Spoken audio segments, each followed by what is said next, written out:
Hey, beautiful souls. I'm Brooke. I am an intuitive Reiki Master. I'm also a channel for the divine.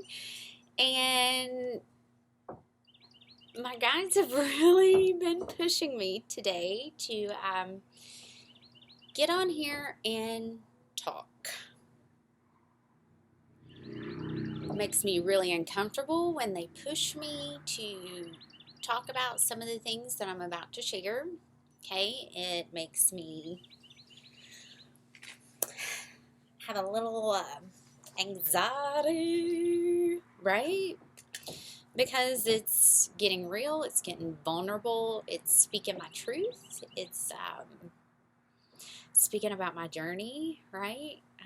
We're all walking each other home. And, over the last 2 years, I have been meeting with divine feminines for the moons, 101 on my clock for the moons, and doing moon healings and focusing on the collective and what's coming in for the collective, what do we want to remove for the collective, 111 on my clock. So that's been our focus, and that's been pretty amazing. At the same token, whatever we're removing for the collective, it's also happening in my life. I have been symbolically walking through each moon cycle and doing whatever it is that we're working on. 144 on my clock. This message is definitely connected to the 144 and the 144 that's here. Okay. I've been very connected with the 144 for many years. Was actually super excited when I started meeting other people that were also connected and connecting to a bigger part of my soul family, my soul tribe. So just,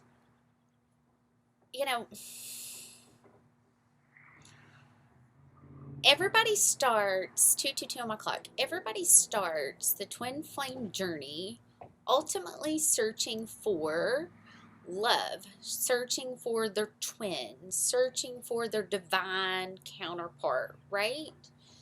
And one of the biggest things that I've learned is in the end, you're supposed to love yourself the most, okay? Especially when it comes to feminine energy, right? You need to be protective of your feminine energy. You need to love your feminine energy, embrace, embody your feminine energy, right? But then you also have to incorporate the masculine energy within 303 on my clock and allow that masculine energy to be able to hold space for the feminine to blossom and to bloom and to grow, but then also know when to take action. Is this healthy 323? Is this healthy divine masculine energy, action energy, or is this 333 wounded masculine energy? Like which energy are you operating from, right? Wounded feminine energy, 344. Wounded feminine energy is going to be that energy to need to overcompensate, over nurture, overdo, over give, right? Because then we kind of go into masculine energy when we start doing that. So feminine energy is really all about receiving the messages, receiving the guidance, and then knowing when to take action. 414, knowing when to take action with that guidance that you're given. Okay? So,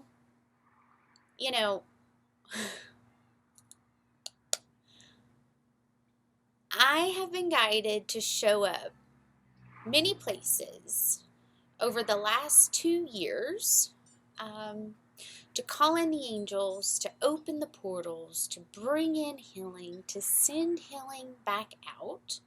Okay, 444 on my clock, which led me to ultimately finding David online. Okay, so the anomalies that I had with finding him online was enough to make me go, okay, wait, I need to pause and see what's being shown to me. I need to pause and really investigate Sun and the Moon in the 8th house. Really investigate, what does this mean? What is the bigger picture, Aquarius Moon? Okay, Pisces tapping into different timelines, futures, feeling that energy. What are the chances, okay, that all of these anomalies are taking place? So,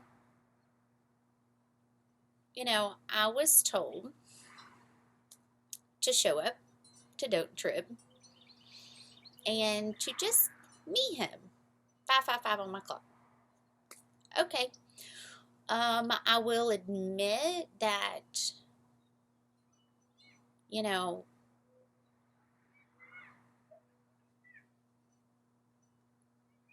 it was a great time. It was a great trip. I am so happy that I did it. At the same token, I have to be mindful of what I say, because what I say tends to happen. And that was a lot of the reason why I needed to go to Miami to speak to him. Okay? So when I found David, immediately I was told, this is it. This is your next step. This is the next direction you're meant to go in. Okay, you're meant to work with this company. Okay, you're meant to be around this company. And I'm like, yeah, but, he's been doing astrology for like 10 years. He has all of these followers.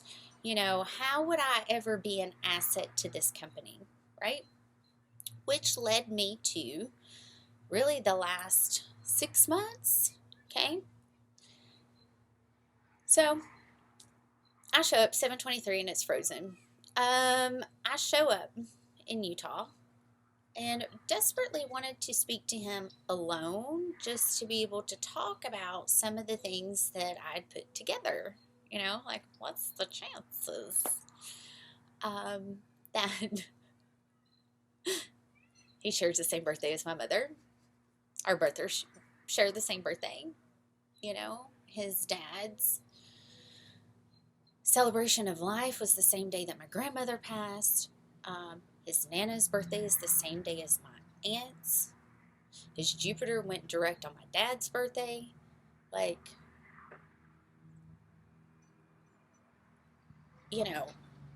all of these anomalies that I call them. His nephew's name's Nathan. My ex-husband is Nathan. Like, can't make this shit up, right? Like, real life. Okay?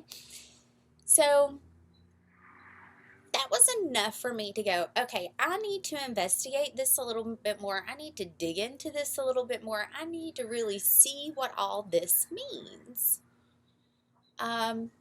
I felt deep within my soul, okay, this definitely is the next direction. I'm going to allow for him to be my teacher, my guide, okay?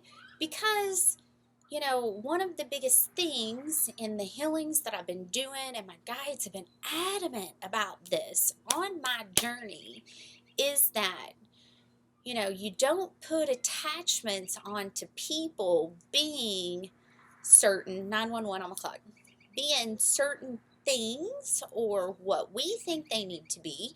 Everybody has free will. Okay? So, show up, talk to him, and that's really all that they told me, which, I'm discovering that they leave bits and pieces out, because if I knew all of it, I'd be like, oh, hell no, I'm not doing that. Nope. Thanks, guys. But anyway, so I show up, okay, and I literally mirrored him 2 days in a row. Like, 10:01 on my clock. Really mirrored him. Okay. That was weird. And then on the third day, some things happened. And I was immediately triggered in the sense of, whoa, really? Where did this come from? Who is this person? Is this person who he claims to be? And immediately was like, Cancer rising in the shell, protection, 1044, around me, okay? And they had the talk on Sunday, and I went, I listened. I didn't go speak to him, 11:01 on my clock, and saw Brian there too, okay? And the reason why I didn't, 11:11, was because, you know, there had been things that made my feminine not feel safe and secure, right?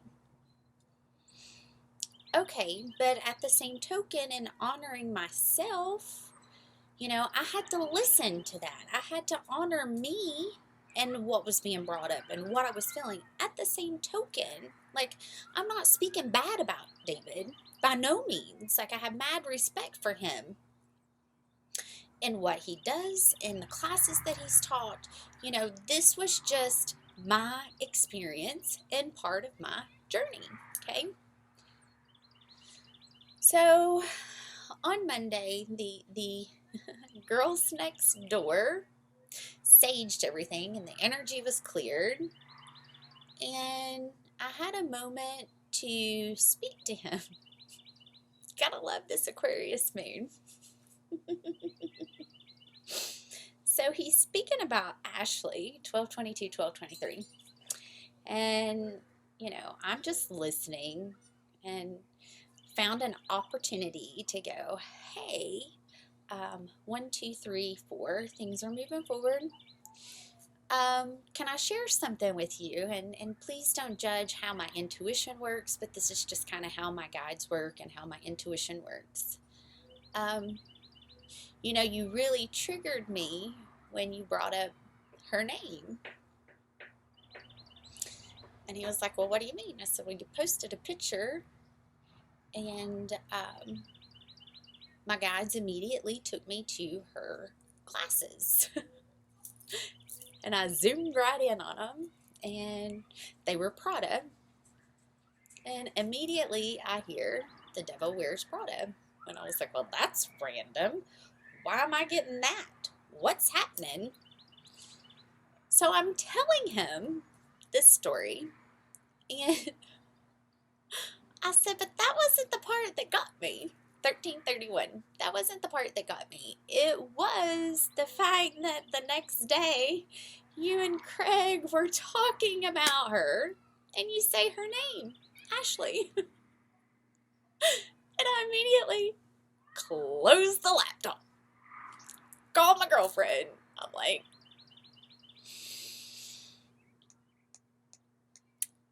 her name's Ashley.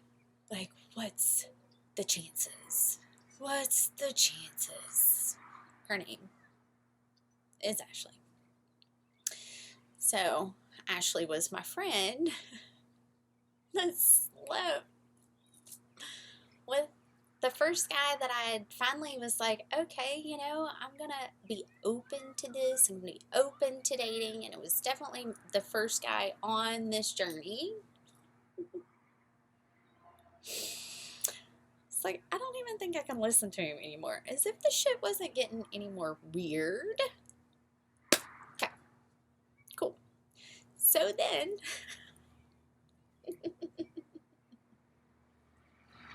1444. So then,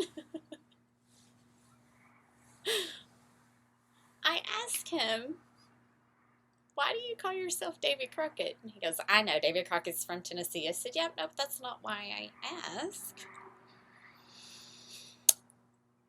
his grandparents are buried in my hometown. Like, the anomalies just kept happening and happening and happening and happening. So I was like, well, okay, well, whatever. You know, there has to be something significant, right? I don't know him. He doesn't know me. I can't say that this is a love connection because we don't know each other. I can't label him as anything other than I've never met anybody that's had those anomalies as I experience on a daily basis. I mean, this is everyday life in Brooke's world, right? So, after Don't Trip, I was like, you know, I showed up, called in the angels, sent the healing, opened the portals while I was there, and was like, okay, well, he's not interested in me. You know, he didn't seem interested. So it's safe to say that, you know, if this is where I want to work and this is where I'm being led to work because of all the anomalies that are happening, take Hypergate, see what happens, go from there. So I did. Shit got even more weird. Week 1, he starts talking about the Venus retrogrades and stepping through a portal back to 1996. And in that moment, I'm literally in my bedroom going through flowers and jewelry and different things that I'd kept over the years. Found trips, flowers from 1996 that I'd saved. Found the jewelry that he'd given me. His name was David, and they called him Trip because he's the 3rd, which took me back to Don't Trip. And then I was told to make videos and put them on YouTube. And the videos were basically mirroring everything that David was speaking about. Everything that he was teaching. So then it continued. Each week, whatever I was clearing or reading, he was speaking about, which led us to 9/11. Now, those that have been following me for a long time and knows my journey knows that, you know, I was in DC to call in the angels 2 years ago to hold in the light for as long as I possibly could. While I was here this past fall, 6 months ago, I was traveling to each home that I'd lived in, and I was healing myself, healing the land. I was told to go back to one last home and to heal there. That last home was in San Clemente, California. So I wake up week 7, Tuesday morning, and my guides are like, it's time to go. It's go time.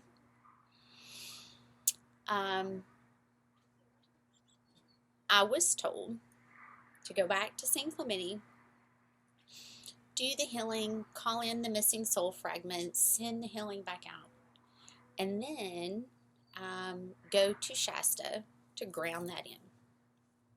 Okay, cool. I can do that. Not a problem. So I get into California on 9/11. Okay, I go by the Queen Mary. That was comical. It was kind of funny. The woman was like, there was nobody there. The parking lots were like all blocked off. And I was like, I want to take a picture of the Queen Mary. So I rolled the window down. Like I had to go in back ways, all this. Like I couldn't even just pull up to her.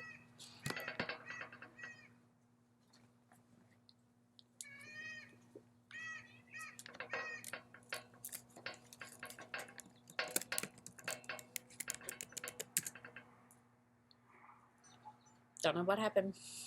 Oops.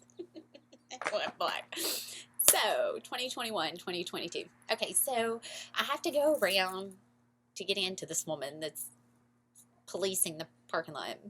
And I asked her, can I take a picture? And she's like, no, absolutely not. So I drive by her a little ways, get out of my car and take a picture anyway. And she's like running after me. Oh my goodness. Like, I was just a picture, you know? What's the big deal? Anyway, I leave there. I go to Huntington Beach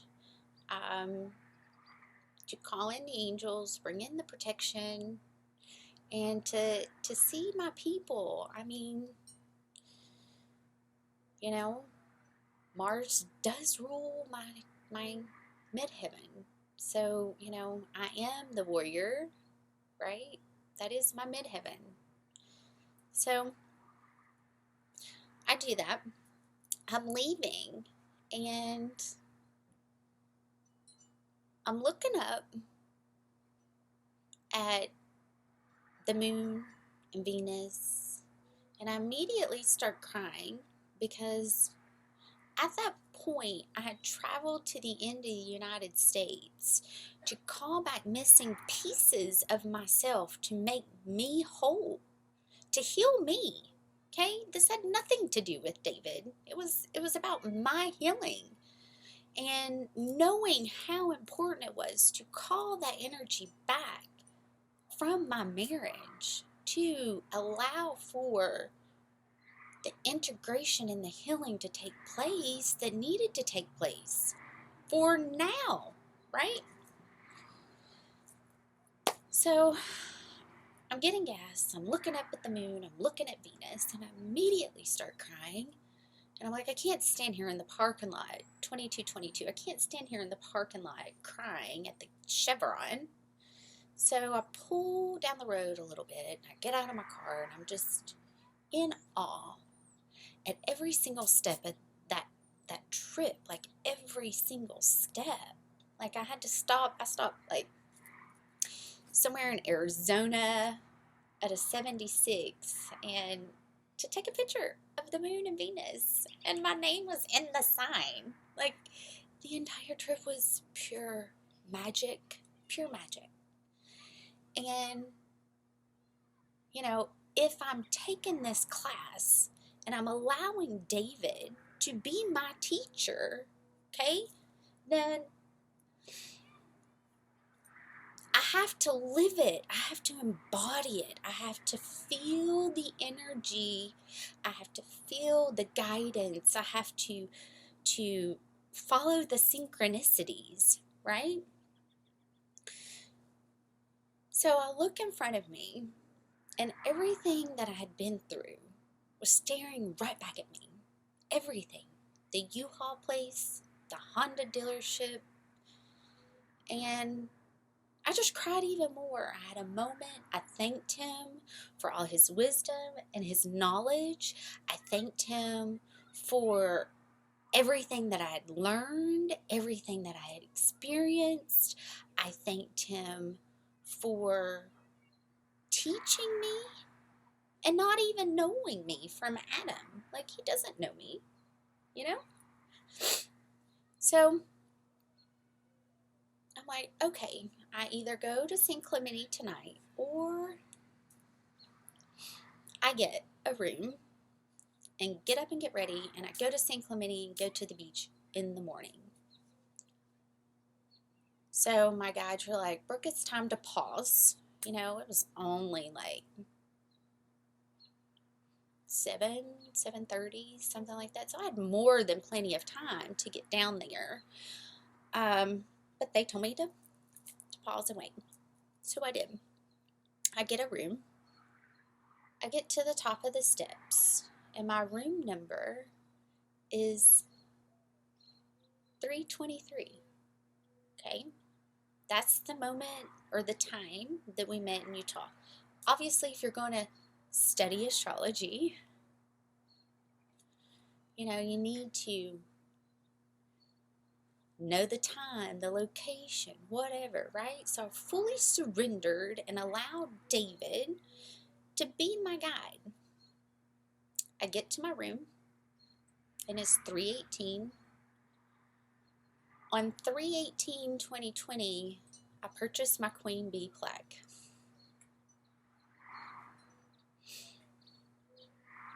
That one took me a minute to figure out.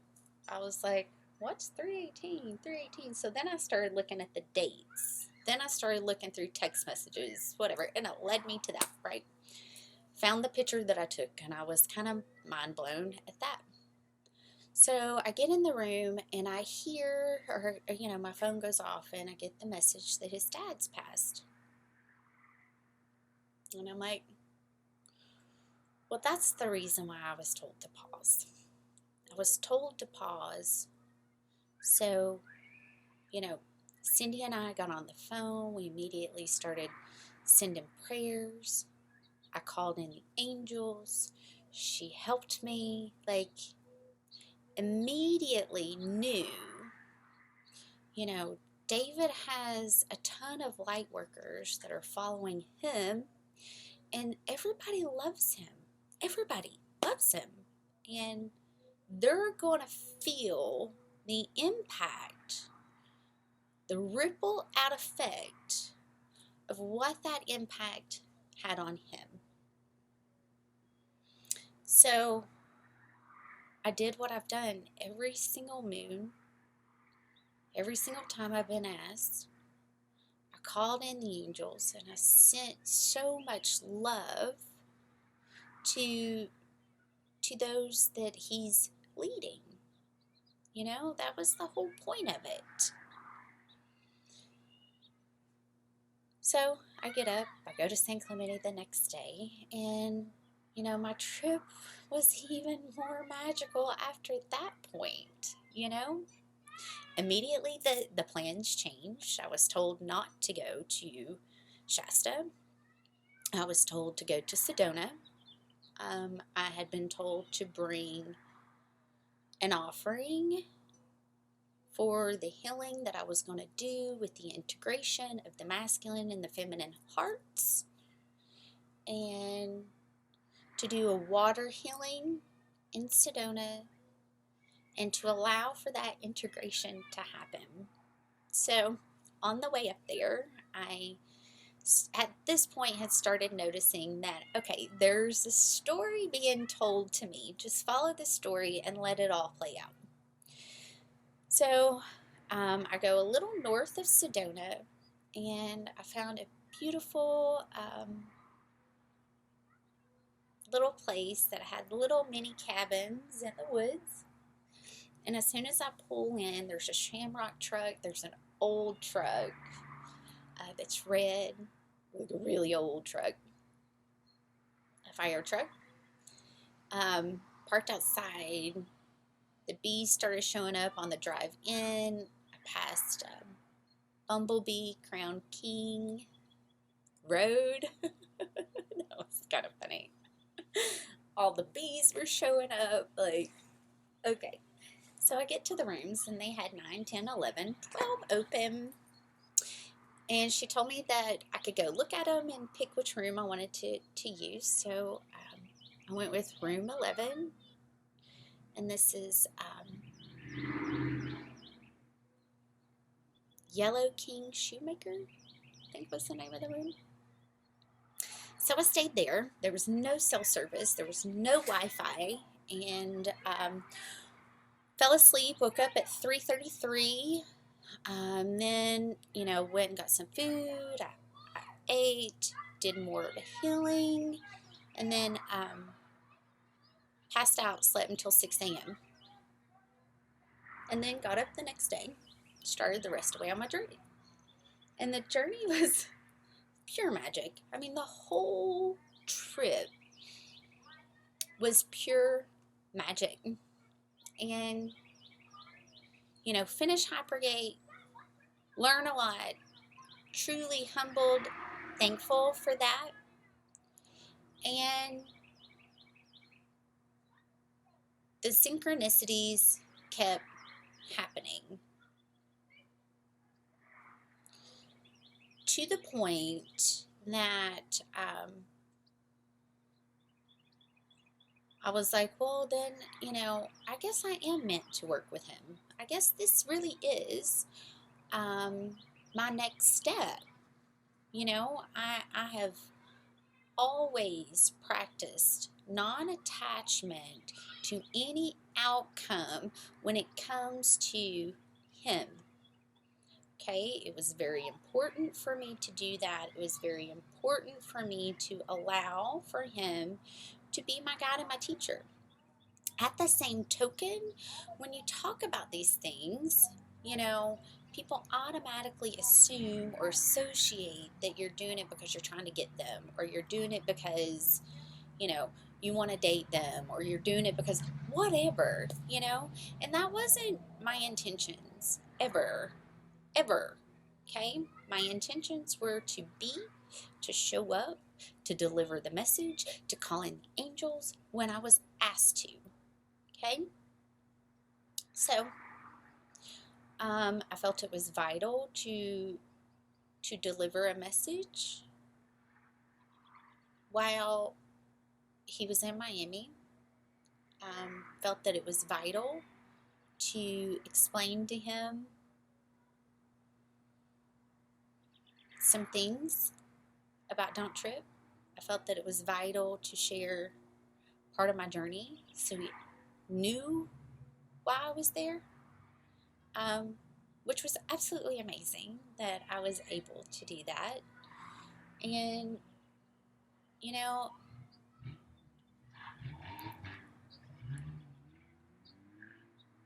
in that moment, I told David, I can see the future of High Vibe. I believe in what you've built. And I still believe in what he's built. Okay? I do have that much mad respect for him. Totally. At the same token, I had completely removed any possibility of him being anything more than just my teacher and my guide. Like, took it completely off the table because I knew what was happening in my life. I knew what was coming in my life. I knew what was happening with me, right? I let it be what it was. And, maybe that's the reason why I had to walk that walk and I'm supposed to be sharing these things. Maybe that's the reason why I walked beside of him and showed everybody in Hypergate that, this is me living fully in Hypergate 3333. This is me living fully in my divine essence and flow. So I did. And, on this journey, and everything that's happened, it's all been about learning and discovering missing pieces of me that I didn't know existed. It's also been about discovering who's part of my soul family, who's part of my soul tribe. It's been about discovering,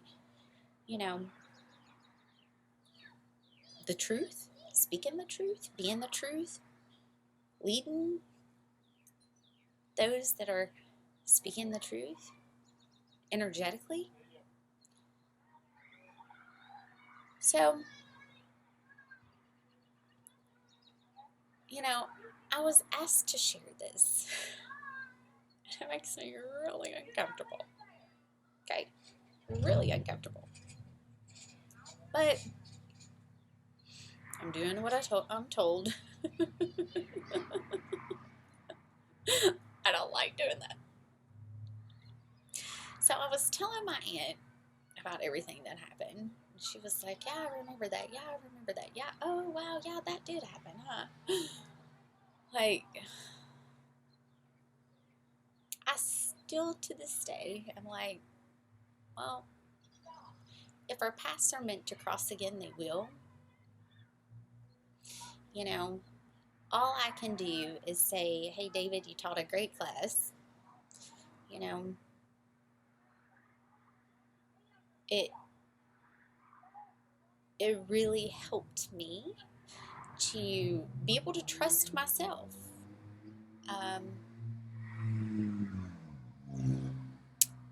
Kind of trips me out sometimes when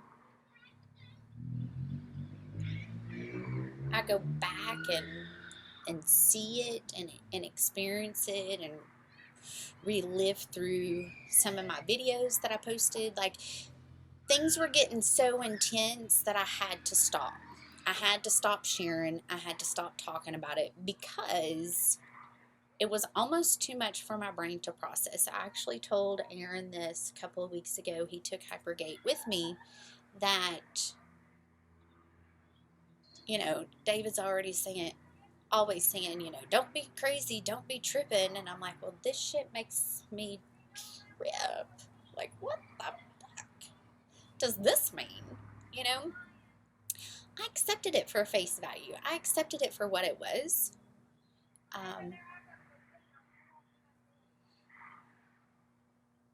It's still mind-blowing to me. It's still surreal.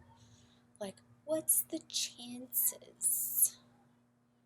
And have you ever met anybody to have, like, yeah, you can have divine synchronicities in the programs that he taught, but what about in real life? What's the chances that you meet someone and there's that many common denominators? I mean, he played volleyball in high school. I did too. Car wrecks have always been kind of like part of my Chiron. I mean, one thing Aaron really helped me to get clarity with is that he told me, he said, Brooke, just talk, share. I told him that I felt like people just experience synchronicities like I do, and he informed me that no, that's not the case. Okay.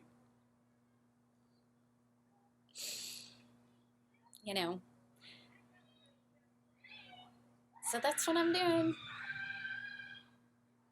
And somebody's screaming. So, with this Leo full moon, I'm setting the intentions that any self-doubt or not being able to fully trust my intuition and what I'm being told to do, to allow that to go away. I'm also setting the intention to open my heart fully, to allow love to come in, love for myself, love for everyone else, love for my divine counterpart, love for my divine feminine, divine masculine energies within, which ultimately mirrors back out to you in real life. That same thing, I am setting the intentions that,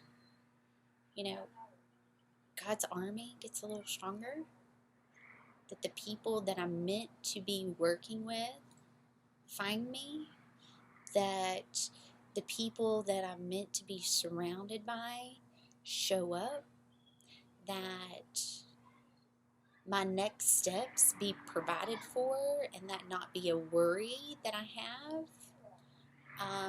that, the people, it's 5:55 on my clock, that the people that I'm meant to cross to help me on the rest of my healing journey show up.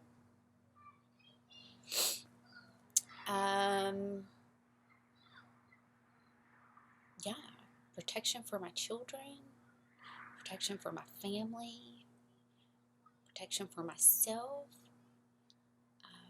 protection for my friends, my divine feminines, and my divine masculine as well. There's a lot happening that we can't see. There's a lot going on that we can't see, okay? So, really surrendering in love. You know, that's going to be the biggest thing, because Leo is the heart, right? Leo is the heart. And, you know, having my mother be such a hard Chiron wound for me, it was really hard to accept David as my teacher, as my guide. Because naturally, he triggered those wounds that I had healed, right? And that trigger remains there. So when people that carry that same vibration shows up, I'm able to recognize them. My body responds. That trigger's there to allow for it to go off when people need that healing, and I know where to send it, right? So just because he triggers me doesn't mean that I didn't do the work on healing that part of myself, because I did. It means that that trigger's there now to alert me, 4141, of them having the same energy blueprint as what I've already healed from. And that's pretty amazing that I can go through that experience. I can sit here, I can talk about it. I mean, you know, David and I did talk in Miami. I told him a lot. There's still more, and there's some that, you know, I want to keep personal to myself out of respect for him and myself as well, that I'd like to tell him when he's ready, you know? Yeah. So anyway, I think I shared enough for today. Like, my armpits are sweating. This one time at band camp, superstar. Like, oh, when I get uncomfortable, it's really sweating. Anyway, it's been a long one. So, I love you guys, and hope you enjoy my story. Hope you enjoy my journey, and if you want to dive into yours, see where you're at, be able to piece the puzzle together, my information's down below. I love you. Bye.